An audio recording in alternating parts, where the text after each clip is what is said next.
Listen, I have an idea. It's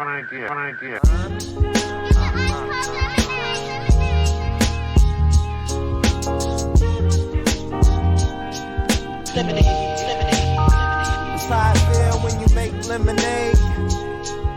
Whatever today has given you.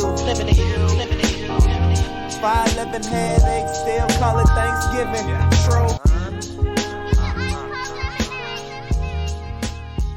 Welcome to another edition of the Super Duper Podcast. I'm your host, Rob Riggs, here with the super producer, Ez McMahon. Yes. Rob, what's going on, man? How you doing? I'm good, my man. How about yourself? I am doing very well. Glad to be here. Absolutely. Hey, I just realized no hat today, man. You all right? Yeah, you know what, man? I came in a little early today, so I Okay. guess I forgot. You know, nothing, but no, I didn't wear one today. Jeez. Are you just enjoying that weather, huh? Maybe that's what it was. Yeah, the Good last luck. day of almost summer. It's going to be Brick City on Saturday. Yeah. Well, thank you for checking out the Super Duper Pod. Well, actually, before I get to that, I say that because I went to Fanatics and got this crazy blue socks hat that I'm not going to show you until next summer because you're going to cop it. So it's absolutely dope. You know what? I'm not. No, I won't. Wait till you see it. I'm not a. Wait till you see it. I am a true believer in wearing the actual team color.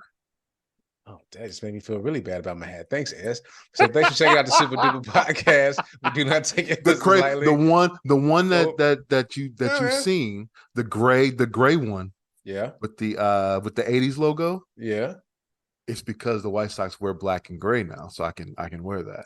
No, let me just get to these first announcements. Thanks for making me feel bad. It's fine. I But love I want to see the hat. I want to see. Yeah, okay. Jeez. Right. Thanks, Ez. Make sure you check out the Super Duper Podcast. Thank you for listening. Follow us on socials at Super Duper Pod, SUPADUPAPOD on Threads. Are people still on Threads? And on Instagram. Also follow us online at HP53productions.com for our merch and for additional content such as the Father Good Podcast and the Easy Smoking GM Podcast. Get all your sports news, Bears content. Listen, I heard a guy call our quarterback.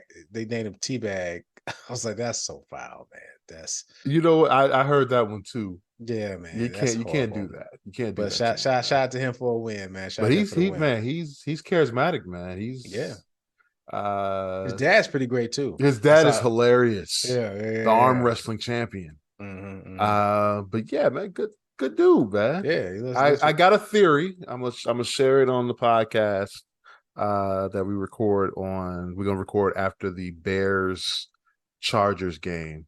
They play Sunday night this week in LA. So then make sure you check out the Easy Smoking GM Podcast next week. Also, I got some Bulls thoughts. Because the season has started and they got shellacked last night by the Thunder. But let me see, because we weren't able to record this week. Yeah. Glenn was a little under the weather, but we're gonna be back. But all right, okay. So they get rocked by OKC last night, right in the opener by 20. After the game, there's a players only meeting after game one. I heard about this. Only losing teams have players only meetings, and we're in game number one. That's a problem. Yeah, they know. They already know. They knew coming into camp, man. That's a problem. Yeah, they already knew, man. So listen. I'm y'all know we are Bulls fans. We are Bears fans. I don't feel great about this bull season. So again, y'all make sure you follow the Easy Smoking GM Podcast wherever you listen to this podcast. To learn more about the Bulls, I'm not gonna talk about them, Ez. I'm not about to get upset on my podcast, bro. Nope. Nope. Well, wait, hold on. They play tomorrow night. We'll see if they get their act together against Toronto, and then we'll see. We gonna see. Yeah. I'm glad we don't talk about sports on this pod because I'll be mad. Shout out to your pod, man. So, Ez, it's me and you today, man. A couple quick things. So, Ez, I guess who listens to the pod, man? I want to say somebody, I think a very famous person listens to the Super Duper Podcast. Do you know who it might be? I have no clue where you're going with this. I believe it's Oprah, man. Because check it out. A year ago, October 28th, we would put out up an episode. I think it was episode 115. And we were talking about, I mentioned a book called Black Cake by a Charmaine Wilkerson. I was reading last year. I was making a whole list of all the books I got into. Yeah. And lo and behold, Black Cake is about to come on Hulu in a week, and it's executive produced by Oprah. So I'm convinced Oprah heard the show, was like, Rob and Ed said I should read this book. Let me check it out. And now look, shout out to everybody involved. You are very welcome. I'll ride with that. Oprah, give me a call. I got some more suggestions. I think super duper on. We can figure something out. Was it already on the bestseller list before? Hey man, details, bro. You know Okay. what? Details. Come on, man. I'm just saying. But no, I'm riding with Oprah. Is a true blue listener. That's something that podcast. That's right. Something that makes sense, man. Because I mean, coincidence. But just to remind you guys again, we got the receipts. We keep trying to tell y'all, listen to the pod. We do not steer you wrong. But now, Black Cake was a story about Eleanor Bennett loses her battle with cancer, and then she leaves. When she dies of cancer, she leaves a video message for her children that leads to this long story about her life, and long story, a lot of twists and turns. I mean, the book was fantastic, was a very phenomenal book, and it's going to be, like I said, on Hulu the first week of November. I encourage, if some people like to read the book before they watch it. If the series is anything like the book, is going to be great. And I'm sure as long as they cast it right, it's really no way to do this wrong. Let me not say that. My mother said, nah, you can't screw it up. Yeah. But I want everybody to go support this and check this out. Again, Black Cake will be on Hulu. I thought the book was phenomenal. I'm not even a reader like that per se. I'm always reading business books, self-help books. This was a great, just phenomenal book, man, and a real page turner. So and the reason why is because the story was just it wasn't predictable, right? It was so many twists and turns, but they all made sense. And it just was it's just a very gripping story and a very good story. And I think in terms of, the story is based around Black people and of Caribbean descent. And it didn't feel like stereotypical or trope heavy. It was just a nice story, right? And a nice resolution. I think it wasn't even necessarily with a message per se. It's just this was a great story surrounding these characters in this place, and they get you connected, man. So it was really, really good. So I encourage you to just look out for Black Cake on Hulu. Oprah, thank you for checking out the Super Duper Pie and listening to us. You don't have to tag us in anything. We're okay. I mean, we're okay over here. Well, I mean, you can tag us, but you know what I'm saying, just not necessary. Tags, please. But yeah, guys, check out the book is by Charmaine Wilkerson. It's a great read if you want to read it before you check out the book. Again, I think it's a great, great, great listen, man. You should really check this out. So, Ed, something else, man, that we just saw this before we started recording. TikTok, and I got this from Mashable, when TikTok came out, of course, in addition to taking everybody's attention, and got old people doing TikTok, which is still crazy. And TikTok is an abyss. It's hard to escape out of it. Shout out to my niece Jay. She readily admits that, she can't let go of TikTok. It's just, she learns so much. People get the news from TikTok, all kind of stuff. But one big thing that we forget about is that TikTok actually broke a lot of musical artists, because people were using certain songs to do these TikTok challenges or videos, and those songs began, because it's well, what song is this? I mean, there were plenty of songs I've seen on TikTok. It's what song is this? And I go on a deep dive and I find it, and it's now on my top playlist. So, definitely TikTok is a place that is heavily dependent on music. Again, when Instagram and all of Meta, they copy off of their competitors. TikTok was a lot of, putting the big music behind your stuff. You kind of had some of that on Instagram, but now it's heavy on Instagram because it was already on TikTok. Yeah, I was gonna say, that's where the whole because you couldn't really do it on Instagram before. It was the feed, it was just pictures, right? Yeah, it was just pictures, and then if you wanted to add music, you had to add through a third party app. It wasn't, it wasn't part of it. And I'm sure there's also rights things that go along with that. But TikTok had already had that rolling. That's what those most challenges were based upon songs. I can't think of one major song that was. It's an example that's escaping me right now, where it's it was the song came on TikTok, and then now that person is big, was big from that. So all that to say, TikTok is now launching a music festival. It's headlining some people I don't know, Niall Horan, Anita, but also two people I do know, Cardi B and Charlie Puth. Yo, don't care what y'all say. I'm a big fan of Charlie Puth. The guy's amazing. Yeah, I said it. Never met so, hey, it's cool, man. It's cool. So, yes, it says TikTok is taking new steps in the music industry announcing its first ever live music event. So it's going to be called the In the Mix Festival. We'll see a large range of artists performing in Sloan Park in Mesa, Arizona this December. So they have a lot of rising artists. So again, it just doesn't depend on genre. Really? And there's an extension of TikTok's emerging artist program called You know what TikTok Sloan Park Elevate. is, right? So what now? You know what Sloan Park is, right? Well, Arizona. That's the home of the Cubs. That's their spring training. Oh wow! Home. No, so I'm a Sox fan, but I would know. Oh, that's interesting. Okay. Shots at Cubs fan. So the event will also host activities inspired by the TikTok community and its most loved trends. So like this will be streamed on TikTok Live. So within the mix, according to Mashable, the goal is to bring for you feed to life for fans at the venue and on TikTok. That is going to be awesome. So like the company's vision is create a show that is reimagined for the TikTok era. So I talk about this often, about, and I don't do this as a flex, as you know this, but like I'm getting trained in innovation from Notre Dame. They talk about, talk about signals. Like when you see something, you're like, that's interesting. You should make note of it because like that's like a sign that something good's becoming. And they also talk about and being innovative, you have to do the thing that might put you out of business, right?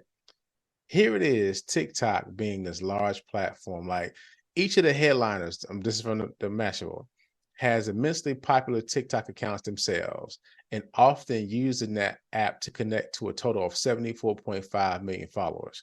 Cardi B has 23.7 million. Anita with 2 T's has 22.7. Niall Horan has 6 million, and Charlie Puth has 22.1 followers on TikTok. This is a live stream concert. Now, this isn't new, right? This live. When I was working for Vibe, shout out to my boss Lynn, my old boss Lynn. We were trying to, pitch AT&T on a live streaming concert. It was just kind of like, who's going to really watch this, right? Before it's time. Before it's time, right? I remember that vividly. And now, think about what was happening this whole year with Beyonce and Taylor Swift and Drizzy, right? These big, huge concerts. And even Adele was doing a residency, Usher doing his residency. And don't let this jump up. I remember when the residencies were like, that's like the end of your career. You done. You done for. Good for them. Yeah. And so, but now you see this live streaming concert, right? With a really big pull, you know what I'm saying? And because it's like, because how it usually goes is like either you're at the place or what am I trying to say? It's more like the streaming was an add-on. It was like added value. Does that make sense? Like in this case, this is the concert. You know what I'm saying? Like this is the bag. This is the primary thing. And so I'm just interested to see like how this will be the move. Charlie, you see Cardi B, Charlie Puth. These ain't small potatoes. And man, I feel like Sloan Park is too small to hold a concert of this magnitude, man. They're gonna fill that up, man. Well, but I think that's the point. I think that's the concert, but it's really for the live webcast, right? I get that, but I feel like gonna try to go. It's gonna people gonna be climbing the walls to get over and see those type things. We start paying more attention to TikTok because check this out. I didn't know this. TikTok steady foray into the music industry has amped up in recent months. Just recently, the company announced its own music chart in collaboration with Billboard.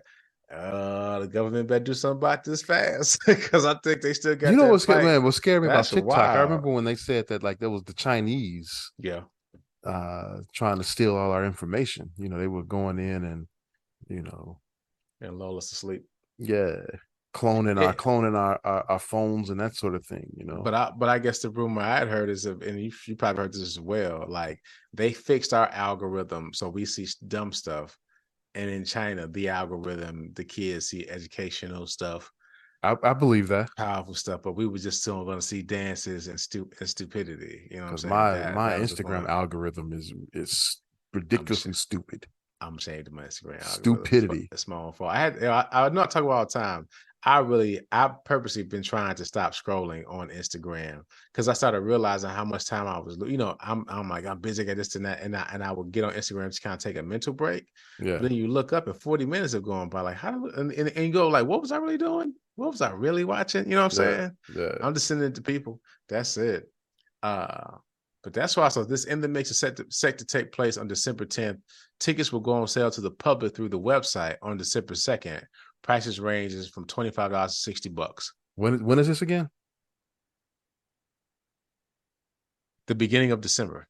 Okay. So set place to take December 10th. No, the actual concert. December 10th. That's what it says. December 10th. Okay, I got you. Okay. Right. And that's what I'm saying is like they figured this out. I mean, I'm sure they said Beyonce's concert is probably gonna be, because it's tracking to be the most revenue. What I'm trying to say? Come on, Rob.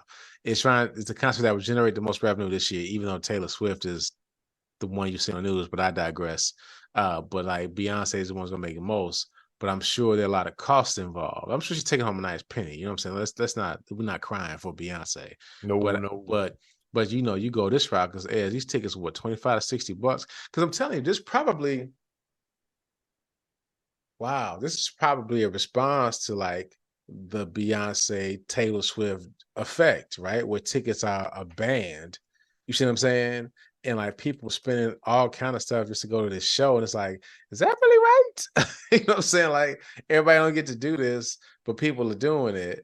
And then now you have this like streaming live. It just got to be the right experience at the right time. And I mean, TikTok got a chokehold on everything because again, you got to look up. Amazon was just a bookstore, dog. Yeah, that's real. Amazon was just a bookstore. I remember when Amazon, we were they were just selling textbooks. Oh, y'all listen. College textbooks. I remember that. As we say it all the time, y'all please pay attention to these signals because just how Amazon now they show you football. You buy your stuff from there. You know what I'm saying? They the analytics that we look at, they can make you, help you produce a book. TikTok is probably about to be our entertainment and news station, like real spill. Because if they pull this off, right, they can mimic this all kind of ways. Why not? They could do a news summit. You know what I'm saying? They do news. I don't know how positive that would be though. But they not gonna care. Yeah. They just gonna be able to get people together in a room, man. Dang. Well, we'll be here in a year saying we told you guys. We tried to tell y'all, man.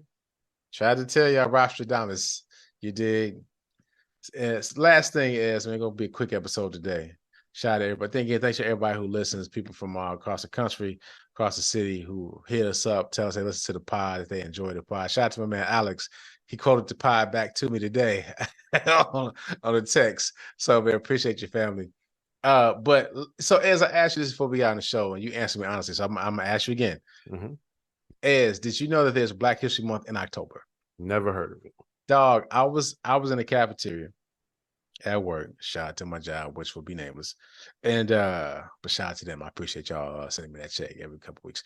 So I'm looking at a monitor and it says, it was another company. Like, so where I work, we are in a building. And so this large building was like, yeah, we celebrate Black History Month in February and October. And I looked at that like, that's strange. I ain't never heard it. Like, it's like I am Mr. Pseudo Black History Month guy. You know what I'm saying? I through Dr. Williams, you know what I'm saying? I take whatever he got and I give it to y'all. Phrasing. And and I make sure that we blackity black on the pod. So I was appalled, Ezra, because I'm like, how do I not know? I've been Black for 44 years. How do I not know that there's a Black History Month in October? So guess what I did? I Googled it. Mm-hmm. And so listen, man. So October marks Black History Month in the UK. Is okay. Right. So the event began. So it began in the U.S. in the 1920s and was first celebrated in the UK in 1987. Also takes place in Canada, Germany, and Ireland. So it's Black History Month in October in Canada, Germany, Ireland, Ireland, and the UK. So they gave us all 31 days, or a month that has 31 days. They took it, but let me get to it because the United States of America. No, I know why that happened. you know why. Come on, don't stop putting that out there. Yes, you should be shamed. I'm sorry. So just for those who listen to the pod are going like, yeah, it show us more. No, Brother Carter G. Wilson was trying to honor Abraham Lincoln and Frederick Douglass. They were both born in February. Stop it, is. Jeez, man. Dr. Williams on you, man. So it happens every October. And so it gives everybody the opportunity to share, celebrate, and understand the impact of Black heritage and culture. So here's the thing. So people from African and Caribbean backgrounds have been a fundamental part of British history for centuries. However, campaigners believe their contribution to society has often been overlooked or distorted. Now this is on the BBC. .com. I'm 12. My bad, man. So since greater attention has been paid to the importance of the Windrush generation and the Black Lives Matter movement in recent years, especially since the 2020 death of African-American man George Floyd. But so it's talking about how did Black history start here in the UK. So of course we know about Carter G. Woodson. We just talked about that here in America, right? So again, we know it was based upon it started out as Black History Week in February to coincide with President Abraham Lincoln and Frederick Douglass's birthdays, as both men played a significant role in slavery. Literally just said that. So then it was expanded in 1970, and since 1976, every president has officially designated February as Black History Month. So wait a minute, just reading that, I thought it was like so someone has to designate it every year. They have to designate it? I did not know that. Oh man, you have to be kidding. So like, somebody gonna be like, "No, you know what? Guess what, man? Yeah, we don't Super need Bowl that month. anymore. Yeah, that's gonna happen. It's the Super Bowl, it's the Grammys. We cool. Jeez, that's gonna happen. As I say on NBC, the more you know. So glad we got Juneteenth on the books, because it's looking. Glad we got some on the, and MLK got some on the books. Jeez, we. So real talk. We'll get back to it, but I'm with you. Is I did not know it is that can't be. We're gonna get Dr. Williams on this, dog, because that's odd. That can't be. That's odd. I mean, even if they were to say, we're not. Wait, but we did a whole, again, check the receipts. We did a whole episode on months, right? Remember we did, but so I forgot there is like some kind of there's a process by which a month is celebrated in the United States. I had to go back and look at that. Yeah. I can't believe that. No, because I'm with you, man. Okay, so let's get back to the Black History Month being in October. Hey, why don't y'all Google that too? Maybe you can email it, superduperpod@gmail.com. So the first Black History Month in UK took place in 1987, the 150th anniversary of the abolition of slavery in the Caribbean. Or Caribbean, however you want to say it. So it was arranged by a person whose name I don't want to butcher or pronounce, who came to the UK from Ghana as a refugee in 1984. Akayaba Adai Sebo. Like Woodson before him, he was. Thanks, fam. Such a good friend. He wanted to challenge racism and celebrate the history of Black people. So October was chosen partly because it's traditionally a time when African leaders gather to talk about important issues, and partly because it was at the start of the school year. So in the UK, they celebrated a big focus.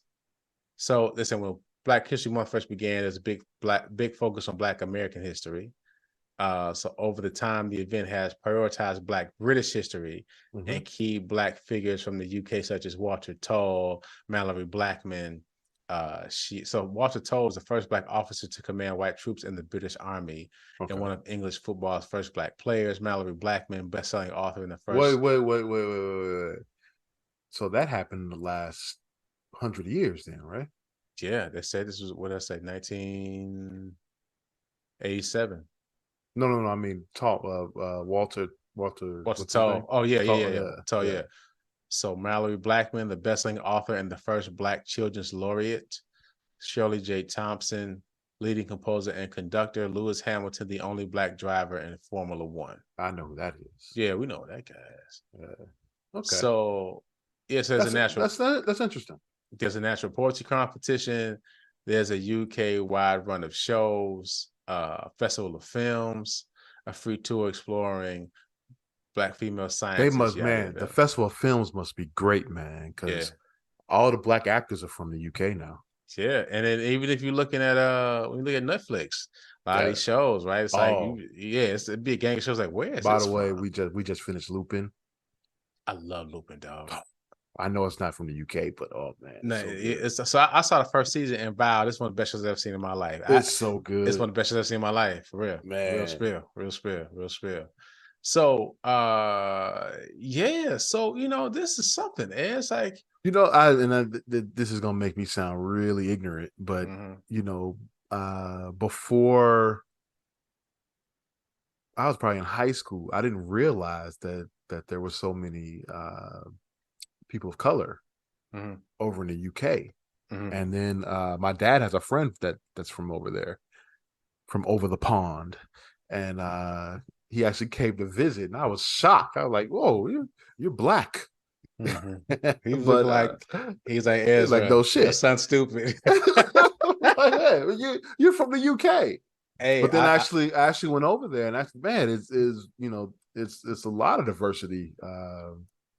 Or wait, what should I how do I say this? no, The diversity UK right, is very diverse. That's what I wanted to say. Yeah, and see, because I agree with you. Like when I went to Williams redefined my definition of Black for me. Because before I went to Williams, it was Black was your family from the South, right? You grew, you had Southern roots. You were tied to, slavery, right? And you had a certain culture, like whatever, right? And when I went to Williams, a lot of people were from the Caribbean and from Africa, but they considered themselves Black, but they had different experiences than I did. Like some people, like for us, right? We had an interaction with white people and other cultures, but you had a Black hub of sorts, right? It's like you kind of always check back in with your Black hub to remain part of the culture, and then you went back out. But when I got to Williams, it was like there were people who were Black, right, who didn't grow up in Black neighborhoods and Black churches and Black schools, but yeah. I couldn't deny their Blackness. You see what I'm saying? I couldn't say you were any less Black than I was. Oh, absolutely, yeah. But before college, I would have said that, Yeah. right? Because it's like, oh, you ain't do this, you ain't Black enough. It's like, how can I tell you ain't Black enough? I mean, because that's I knew my friend, I don't want to say her name. I hope she's okay with telling the story, but she lived in upstate New York, and she told me she was. Oh well, I'm gonna say she's Indian and Trinidadian, so she knows exactly who she is. But it was like on MLK Day, they would get her every year to take the picture, to say, happy MLK. She's like, Rob, every year I'm in the newspaper record for being the only person of color. Like, now that's an experience of being a Black person. You see what I'm saying? And then also it became who has the right to be Black, right? Because what would sometimes happen too, it was like some of the African students would say, you Americans are lazy. You Black Americans are lazy. You got all this stuff, you don't want to work hard for it. And then we had to be, check some dudes about what they're saying. Damn, that's a real generalization. Oh, it was wild. I've heard cats say they had checked in real hard about that comment, man. But also back to the point about your ignorance. When I got to college, and there was a woman I met, she was from Jamaica and light skinned. So when she started talking to me, I was just floored. I was like, "Who are you?" And she was just like, "I'm from Jamaica." I was like, "No way! Every Steven Seagal movie I seen, ain't nobody look like you." Nah, nope. And she was like, "I should be offended," but that's the funniest thing I ever heard. Shout out City on the Seas. Hey, you know exactly what I'm talking about. I said, nope. Every Steven Seagal movie I seen, they ain't look like you, sweetheart.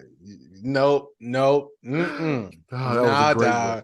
And so, but I think that's sometimes we get into this thing about what Black should be, right? And I think also, and it's not. I don't think it's a bad thing. The thing about it is when we first started, when we're here in America, and racism still tearing us up, and we're trying to get to Jim Crow, we had to be united, right? We had to be united, and so it had to be somewhat homogeneous because it had to be some explanation of who this group of people are.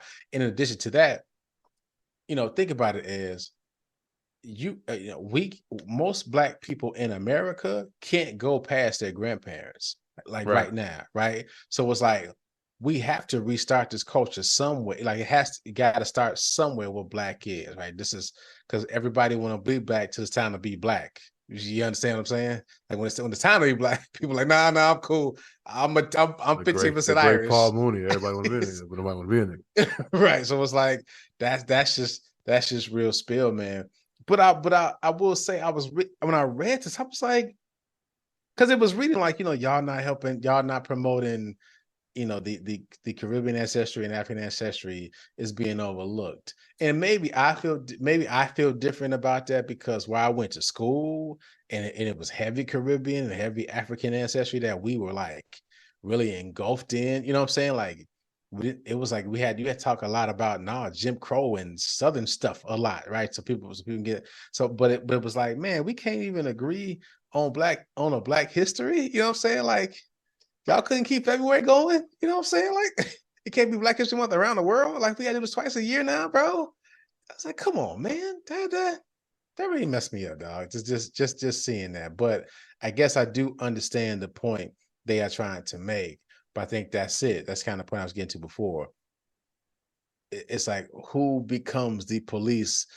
That's the Well, wrong no, term, I'm not the police. the police, right? Jeez, I'm me. you know what, man? I'm gonna celebrate it twice. You all for it? I'm up for it. Yeah. Why not? Why not? Yeah. But I'm with you. But I feel like that. So I think we deserve that. that's not even my thing. Here's my thing. It's like this. Remember what's the name of the show? Dear White People. The show Dear White People, right? Mm-hmm. It was a lot like Williams College in terms of there was the black student unions. It was like 4 Oh, black it was student the unions. exact from what I know of what you guys talked about. Yeah. That was exactly how it was. Dude, and it was 4 black student unions, right? And it's like, this is stupid. It's not even a lot of black students, but y'all got 4 different groups. You see what I'm saying? But it's like, it was like the African American group. It was like the Black Student Union. It was like Africans, and it's like same thing at Williams. It was the BSU. Then it was SOCA. Then it was a group for African students. And again, there is diversity that you did have to kind of peel it out, right? You had to teeter out. But I think at some point when stuff happened, we were all Black Student Union because it had to be. But it's always this like immediate division, you know what I'm saying? Of just like, well, I'm different than you because of this way. It's like, dog, it's 23 of us. No, this is a real number.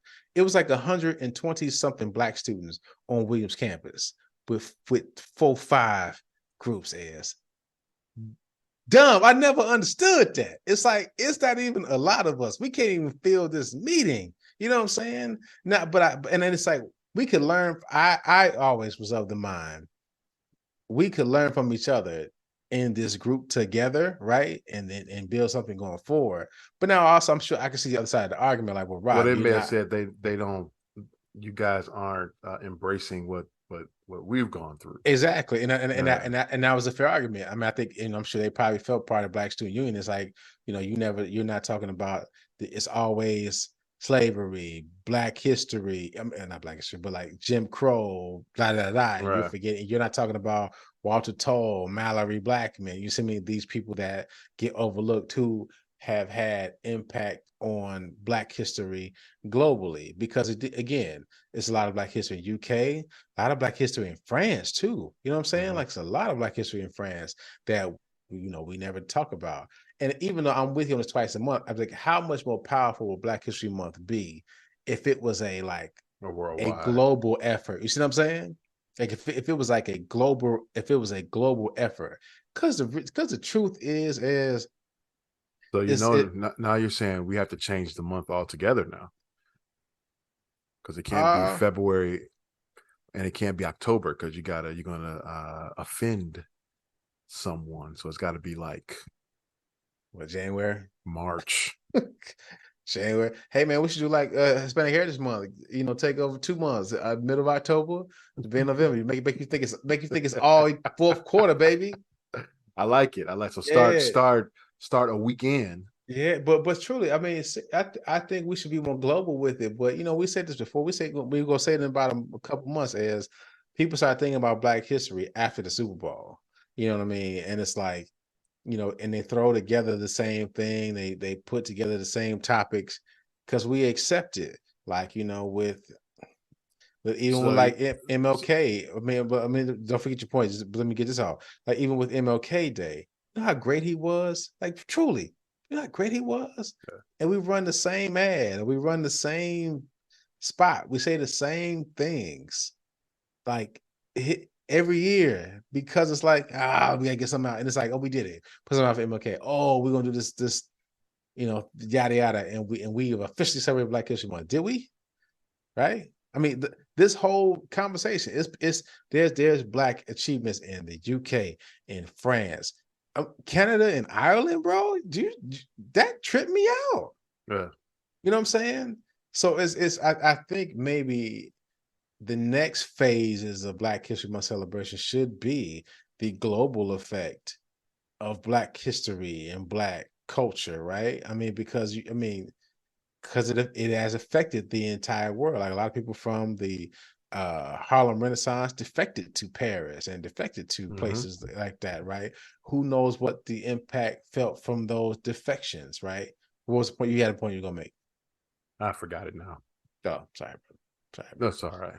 Yeah. So I mean, you got like 5 days left, people. So celebrate Black History Month, I guess. You know what I'm saying? Before Halloween. But I thought it was a very interesting article. I thought it was very interesting. It's from the BBC. It's 12. BBC.com. Sorry, guys. I gotta Oh forgive me. man. Pray for me. And I'm not editing that either, by the way. I know you're not. This is up October 3rd, man. So it's like when I was working at a job and I was leading this effort, and I was like 23, and my boss giving me a shot, and so it was like we talking about technical assistance, and I'm leading this meeting with 3 women, and it was like TA, and I kept saying, yeah, we make sure we gotta have TA there, but then I looked at, and I guess no, and they were looking straight because I guess I said T and A, and I just kept saying, I said, we need some T and A in the room, and they were like, you didn't say that. I didn't know. I thought I was saying TA, and so they go, Robert. I'm like, yeah, you said T and A. What? I was like, I what? I clutched my pearls. I was like, no, I did. Robert, you said T&A. Oh man, did they send you to HR? No, did you have bro, to get training? It was in 2003, man. They just put my car in, and from that point, I said technical assistance. I ain't shortcut nothing. You understand me? So That's funny. Hey man. So last thing before we get out of here, just want to kind of reiterate what we talked about last episode about Stop Crying in the Car. We are going to meet on Thursday, November 2nd at 8:30 Central. So if you again are a dad and you have a child with special needs, or you just feel like you need some support for your dad, your dad journey, email us at stopcryinginthecar@gmail.com. stopcryinginthecar@gmail.com, and we will email you the Zoom link. Block it out on your calendar, November 2nd, Thursday at 8:30 Central. Because again, I called you, but I'm gonna say it on the pod. I told you so last week. We talked about like some of the trials of being a dad of children with special needs, and kind of how people say dumb stuff to me and do stupid stuff. So I was in the location, and I mentioned last week about how my daughter's having some violent outbursts, and I get in between her and her brothers to protect them or whoever, and I usually get the worst of it. She bites up my arms. I mean, I got a lot of bruises. It's pretty bad. So I have bruises, and I was at a place, and I had a T-shirt on because it was like 80 degrees here.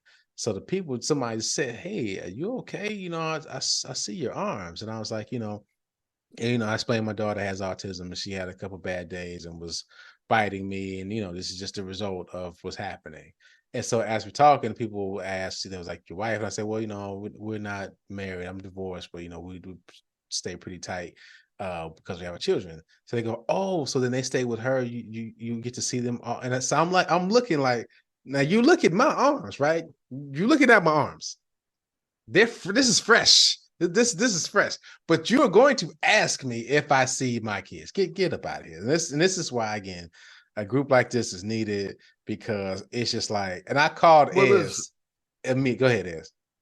Well, yeah, go ahead. And I'm just saying I called Ez immediately. It's like, dude, this is literally we just talked about this on the pod. And somebody said this to me. Go ahead. It's a shame that it's just automatically assumed that dads are, when parents are divorced, that dads are the every other weekend dad.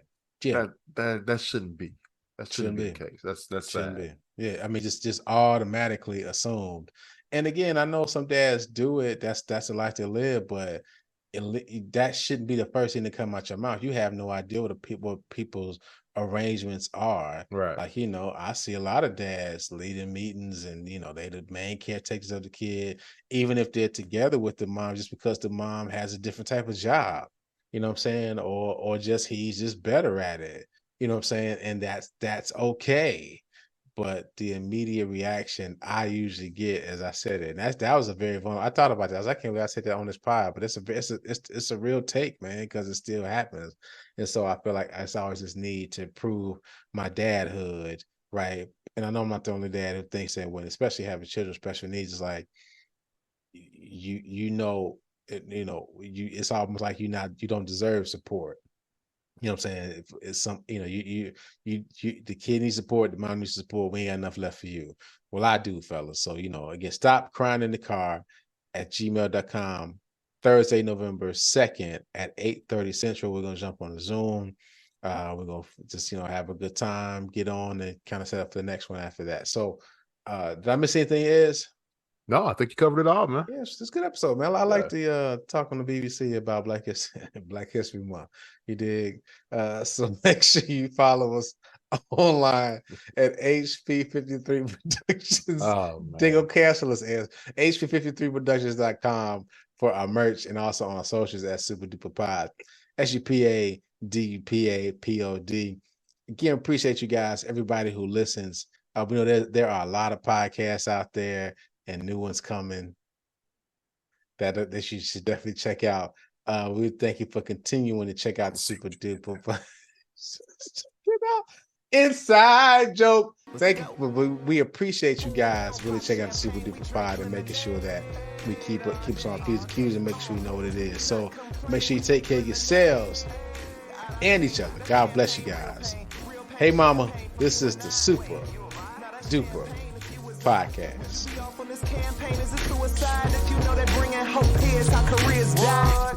Or do the K stand for kamikaze? The J silent is everywhere, you can feel them probably.